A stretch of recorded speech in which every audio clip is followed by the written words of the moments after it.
नमस्कार, रेडियो रिमझिम से प्रस्तुत है स्थानीय हालचाल। पहले मुख्य हालचाल। जिलाधिकारी और पुलिस अधीक्षक का जमुनाहा बाजार सहित कई गांवों में फ्लैग मार्च। मुखिया प्रत्याशी के समर्थक पर चुनावी रंजिश में तलवार से हमला, कई घायल। कोरोना में अपने मां बाप को खोने वाले बच्चों को मिलेगा 10 लाख रुपए की सरकारी सहायता। प्राथमिकी दर्ज कराने आई महिला निकली हत्याकांड की आरोपी, पुलिस ने किया गिरफ्तार। कुचायकोट के धर्मपुर निवासी मयंक राज ने जेई की एडवांस परीक्षा में सफलता हासिल कर बढ़ाया क्षेत्र का नाम। स्थानीय हालचाल के इस अंक के साथ मैं अनिकेत मिश्र। अब हालचाल विस्तार से। कटिया थाना क्षेत्र के सेमरिया गांव में चुनावी रंजिश को लेकर मुखिया प्रत्याशी एवं उसके समर्थकों पर तलवार से हमला कर घायल कर दिया गया। पीड़ित मुखिया प्रत्याशी अशोक प्रसाद गुप्ता ने स्थानीय थाने में आवेदन देकर न्याय की गुहार लगाई है। बताया जा रहा है कि सेमरिया पंचायत के मुखिया प्रत्याशी अशोक प्रसाद गुप्ता अपने समर्थकों के साथ सेमरिया गाँव में वोट मांग रहे थे। इसी बीच सेमरिया के ही धनंजय राय, रंजय राय, टूना राय, अंशु पटेल, नागमणि राय सहित 10 अज्ञात लोग एक साथ लाठी डंडा और तलवार लेकर हमला कर दिए। हमले में हीरालाल यादव गंभीर रूप से घायल हो गए। घायल हीरालाल यादव को प्राथमिक स्वास्थ्य केंद्र पंचदेवरी लाया गया, जहां स्थिति को गंभीर देखते हुए उनको सदर अस्पताल गोपालगंज रेफर कर दिया गया है। वहीं इस घटना के बाद क्षेत्र में तनाव व्याप्त है और पुलिस इस मामले की गंभीरता से जांच पड़ताल में जुटी है। पंचायत चुनाव को शांतिपूर्ण तरीके से संपन्न कराने के लिए जिला प्रशासन लगातार सक्रियता से काम कर रहा है। इसी कड़ी में गोपालगंज के जिलाधिकारी डॉक्टर नवल किशोर चौधरी और पुलिस अधीक्षक आनंद कुमार के नेतृत्व में हथुआ अनुमंडल के सभी वरीय पदाधिकारियों के साथ भारी संख्या में पुलिस बल के जवानों ने जमुनाहा बाजार सहित कई गाँवों में फ्लैग मार्च किया। इस दौरान सड़क पर पैदल घूमते हुए जिला प्रशासन के लोगों ने असामाजिक तत्व के लोगों को कड़ा संदेश देने का प्रयास किया, तो वहीं आम जनता को भी यह संदेश दिया गया कि लोग निर्भीक होकर अपने पसंदीदा उम्मीदवार को मतदान करें और निश्चित मतदान केंद्रों पर जाकर अपना वोट दें। जिला प्रशासन आपकी सुरक्षा व्यवस्था में हमेशा तत्परता से खड़ा है और किसी भी तरह के असामाजिक तत्वों के लोगों से निपटने के लिए सुरक्षा के पुख्ता इंतजाम किए गए हैं। चुनाव के दरमियान यदि कोई भी व्यक्ति किसी भी तरह से शांति व्यवस्था भंग करने का प्रयास करेगा तो उस पर जिला प्रशासन सख्ती के साथ विधि सम्मत कार्रवाई करेगा। केंद्रीय महिला एवं बाल विकास मंत्रालय ने पीएम केयर्स फॉर चिल्ड्रेन योजना के लिए दिशा निर्देश जारी कर दिया है। इस योजना के तहत जिन्होंने कोविड में अपने माता पिता दोनों को या फिर सर्वाइविंग पेरेंट्स को खो दिया है, इसके अलावा लीगल गार्जियन को भी खोने वाले छात्र इस योजना का लाभ पाने के लिए आवेदन कर सकते हैं। इस योजना का फायदा लेने के लिए स्टूडेंट्स को 31 दिसंबर तक आवेदन करना होगा। योजना का लाभ 18 साल से कम उम्र के उन्हीं छात्रों को मिलेगा जिन्होंने 11 मार्च 2020 से लेकर 31 दिसंबर 2021 के बीच अपने पेरेंट्स को खोया है। साथ ही पेरेंट्स की मौत के दिन आवेदकों की उम्र 18 वर्ष से कम होनी चाहिए। आवेदन के बाद जैसे ही बच्चों की उम्र 23 वर्ष पूरी होगी तो सरकार द्वारा उनके खाते में 10 लाख रुपए का भुगतान किया जाएगा। इसके साथ ही इन बच्चों को आयुष्मान भारत योजना का लाभ भी दिया जाएगा और बच्चों की शिक्षा के लिए आवासीय विद्यालय में बच्चों का नामांकन भी जिला प्रशासन के द्वारा कराया जाएगा।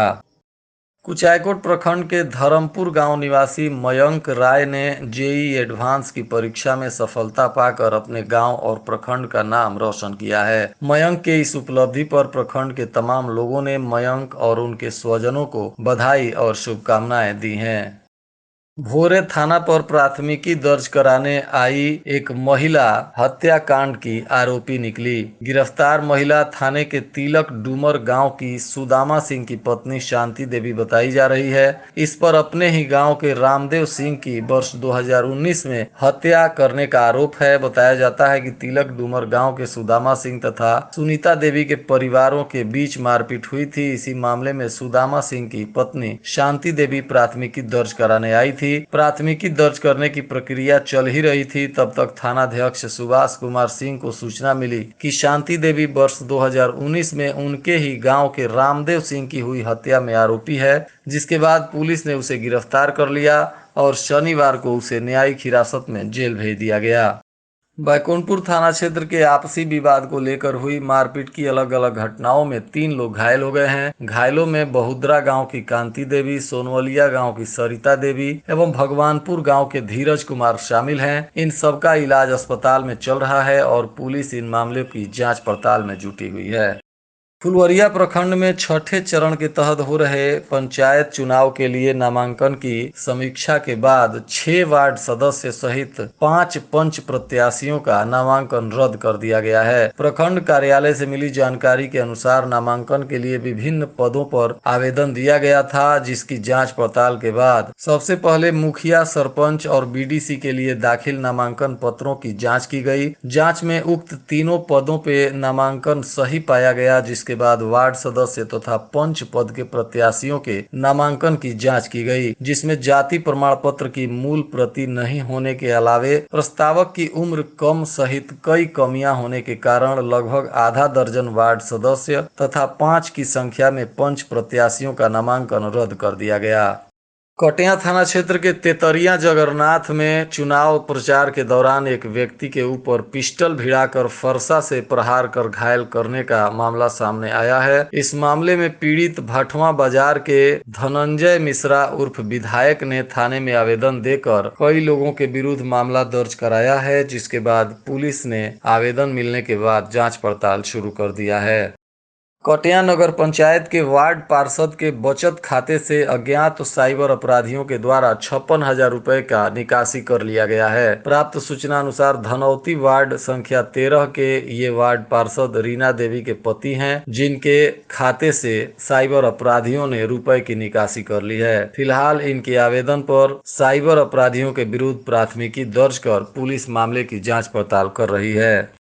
भोरे थाने की पुलिस ने 1 वर्ष पुराने शराब कांड के आरोपी को गिरफ्तार कर लिया। प्राप्त सूचना अनुसार गिरफ्तार आरोपी हुसेपुर टोला का कृष्णा पासी उर्फ किसान पासवान है। इस पर उत्पाद अधिनियम के तहत मामला दर्ज किया गया था। पुलिस ने आज गिरफ्तारी के बाद न्यायिक हिरासत में जेल भेज दिया। पिछले दिनों तेल व्यापारी मंटू यादव की हत्या के मामले में आज बिहार सरकार के खनन एवं भूतत्व मंत्री जनक राम उनके गांव नेवरी पहुंचकर पीड़ित परिवार से मिलकर सांत्वना दिए तथा अधिकारियों से बात कर अपराधियों की गिरफ्तारी के लिए आवश्यक निर्देश दिया। भोरे थाने के नारू चकरवा गांव के पास भोरे मुसहरी रोड पर बिल्डिंग मटेरियल की दुकान का ताला तोड़कर एलईडी तथा काउंटर में रखे रुपयों की चोरी कर ली गई है। इस मामले में अज्ञात चोरों के विरुद्ध थाने में प्राथमिकी दर्ज कराई गई है। प्राप्त सूचना अनुसार मिथिलेश कुमार सिंह का यह दुकान है जहां चोरी की घटना हुई है। इनके आवेदन पर पुलिस मामले की जाँच पड़ताल में जुटी हुई है। भोरे थाने के लामी चौर बाजार की एक दुकान में घुसकर दुकानदार को चाकू का भय दिखाकर रुपए की चोरी कर ली गई। इस मामले में दुकानदार ने पियरौटा गांव के 4 लोग तथा कुछ अज्ञात लोगों के खिलाफ प्राथमिकी दर्ज कराई है। पुलिस प्राथमिकी दर्ज करने के बाद मामले की जांच पड़ताल में जुटी हुई है। गोपालपुर थाने की पुलिस ने चोरी की मोबाइल के साथ एक युवक को गिरफ्तार किया है। गिरफ्तार युवक यूपी के सेवरही थाने के दवनहा गांव का निवासी शमीम अहमद बताया जा रहा है। पुलिस गिरफ्तारी के बाद इस घटना के पूछताछ में जुटी हुई है। कुचायकोट थाना क्षेत्र के जलालपुर निवासी दफदार उमेश सिंह की असामयिक निधन पर कुचायकोट थाना में अश्विनी कुमार तिवारी की मौजूदगी में थाने की पुलिस पदाधिकारी और चौकीदारों ने 2 मिनट का मौन रखकर मृत आत्मा की शांति के लिए कामना की। भोरे प्रखंड में सोना नदी पर स्थित हल्दी खाड़ पुल तथा झरही नदी पर शनिवार को मां दुर्गा की प्रतिमाओं का विसर्जन काफी सुरक्षा के बीच किया गया। श्रद्धालुओं ने अश्रुपूरित नेत्रों से मां दुर्गा की विदाई की। इसी तरह जिले के अलग अलग प्रखंडों में आज विदाई का कार्यक्रम आयोजित था, जिसमें जिला प्रशासन ने सुरक्षा के चाक चौबंद उपाय किए हुए थे और कहीं से भी कोई हिंसा की घटना नहीं आई है। काफी सुरक्षित तरीके से मां दुर्गा की प्रतिमाओं का विसर्जन लगभग संपन्न हो गया है। कुछ एक जगहों पे बचा हुआ है जो दूसरे दिन किया जाएगा। दलित उत्पीड़न के मामले में फरार चल रहे 2 आरोपियों सहित 4 लोगों को आज ऊंचका गांव पुलिस ने गिरफ्तार किया। इनमें से कुछ नशेड़ी थे जिन्हें छापेमारी कर पुलिस ने पकड़ा है। उसके साथ ही शराब मामले में भी फरार चल रहे एक आरोपी को ऊंचका गांव पुलिस ने गिरफ्तार कर आज सभी को कोरोना जांच कराने के बाद न्यायिक हिरासत में जेल भेज दिया। आज 100% टीकाकरण अभियान के तहत माझा प्रखंड के प्रतापपुर पंचायत में टीकाकरण अभियान चलाया गया, जिसके लिए 8 वार्डों में टीकाकरण किया गया। डोर टू डोर अभियान चलाकर 18 वर्ष से अधिक आयु वर्ग के सभी महिला और पुरुष को टीके की पहली तथा दूसरी खुराक दी गई। इस दौरान चलंत टीकाकरण वाहन यानी टीका एक्सप्रेस का भी सहयोग लिया गया। सिधवलिया थाने के गंगवा गांव में सर्पदंश से एक बच्ची के मौत की खबर आई है। प्राप्त सूचना अनुसार बच्ची खेल रही थी, इसी दौरान जहरीले सांप ने डस लिया, जिसके बाद बच्ची के इलाज कराने के लिए परिजन लेकर भागे, परंतु बच्ची की जान नहीं बचाई जा सकी। इस बच्ची की मौत से परिजनों में चित्कार मचा हुआ है। बिशंभरपुर थाना क्षेत्र के एक गांव में रविवार को नाबालिग किशोरी से हुए दुष्कर्म के मामले में पुलिस ने मुख्य आरोपी को छापेमारी कर गिरफ्तार कर लिया है। इसकी जानकारी थानाध्यक्ष दिनेश यादव ने दी। प्राप्त सूचना अनुसार क्षेत्र के गालिमपुर गांव में छापेमारी कर इस आरोपी को पुलिस ने गिरफ्तार किया है, जिसको पूछताछ करने के बाद न्यायिक हिरासत में जेल भेज दिया गया। आज जदयू के पूर्व जिलाध्यक्ष प्रमोद कुमार पटेल ने माझा पूर्वी, माझा पश्चिमी, जगन्नाथा, सिपाहखास, मधुसरिया, गौसिया, निमुइया पंचायत के दर्जनों गांवों में जनसंपर्क कर आगामी 23 अक्टूबर 2021 को अपने क्षेत्र संख्या 23 से जिला परिषद प्रत्याशी श्रीमती कमलावती देवी के नामांकन में लोगों को चलने का आग्रह किया। पंचदेवरी प्रखंड के मझवलिया पंचायत में चुनाव प्रचार के दौरान 2 मुखिया के उम्मीदवार और समर्थक आपस में भिड़ गए और दोनों लोगों ने एक दूसरे पर जमकर लाठी डंडे और ईंट पत्थर चलाए। इसमें धारदार हथियार से भी हमला किया गया है। प्राप्त सूचना अनुसार दोनों पक्ष से करीब आधा दर्जन से ज्यादा लोग घायल हुए हैं। इन सभी घायलों का गोपालगंज के सदर अस्पताल में इलाज चल रहा है और पुलिस इस मामले की तफ्तीश में जुटी हुई है। और आज के मौसम का तापमान गोपालगंज में न्यूनतम 26 डिग्री सेल्सियस और अधिकतम 32 डिग्री सेल्सियस रहने की संभावना है। मौसम विभाग ने चक्रवाती तूफान के बारे में जानकारी देते हुए अलर्ट जारी किया है, जिसमें कहा गया है कि रविवार से मौसम बदल सकता है और बारिश होने की संभावना जताई जा रही है। इसी वजह से आज तापमान काफी ज्यादा दिख रहा है। कल से तापमान में गिरावट नजर आएगी। शहर के बंजारी मोड़ पर स्थित बैंक ऑफ इंडिया में एक घटना हो गई, जहां सिक्योरिटी गार्ड के राइफल से गोली चल गई, जिसमें ग्राहक समेत 3 लोगों को गोली लगी है। इन सभी घायलों का सदर अस्पताल में इलाज चल रहा है। लोगों ने बताया कि राइफल साफ करने के दौरान उसमें से फायर हो गया। हालांकि मामला अभी कैसे हुआ है और क्या हुआ है, इसकी जांच पड़ताल चल रही है। अभी तक इस घटना के बारे में कोई आधिकारिक बयान नहीं आया है। अंत में मुख्य हालचाल एक बार फिर। जिलाधिकारी और पुलिस अधीक्षक का जमुनाहा बाजार सहित कई गांवों में फ्लैग मार्च। मुखिया प्रत्याशी के समर्थक पर चुनावी रंजिश में तलवार से हमला, कई घायल। कोरोना में अपने मां बाप को खोने वाले बच्चों को मिलेगा 10 लाख रुपए की सरकारी सहायता। प्राथमिकी दर्ज कराने आई महिला निकली हत्याकांड की आरोपी, पुलिस ने किया गिरफ्तार। कुचायकोट के धर्मपुर निवासी मयंक राज ने जेई की एडवांस परीक्षा में सफलता हासिल कर बढ़ाया क्षेत्र का नाम। इसके साथ ही रेडियो रिमझिम से प्रसारित स्थानीय हालचाल का यह अंक समाप्त हुआ। नमस्कार।